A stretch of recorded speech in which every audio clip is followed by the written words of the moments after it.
సత్యమగు బట్ట బయలున అసత్యంబగు ఎరుక నెరిగి సద్గురు కృపచే సత్యము కాదని ఎరుకను సత్యముగా నమ్మి ఉంటే చాలు చాలన్న.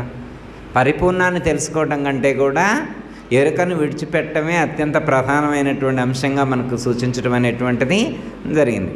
అంటే ఇది సత్యము కాదు అని తెలుసుకుంటే చాలు. ఏది సత్యము కాదని తెలుసుకోవాలి అమ్మ? ఏది సత్యము కాదని తెలుసుకోవాలని చెప్పారు ఇక్కడ వానకి. ఏదన్నారు? సత్యము కాదని ఎరుకను. సత్యము కాదని ఎరుకను సత్యముగా నమ్మి ఉంటే చాలు చాలన్నా. ఈ మాత్రం తెలుసుకొని ఇక ఏం చేయకుండా ఎలా ఉండాలా? నాకు చాలు, నాకు చాలు, నాకు చాలు, ఇంకా నాకు చాలు అన్నా. ఇంకా నాకు అది చెప్పు, ఇది చెప్పు, ఇక అవసరంలా. సాంఖ్యం, తారకం, వామనస్కం ఇవన్నీ ఇంక నీకు అవసరంలా. ఇవన్నీ కూడా ఒక్క ఎరుక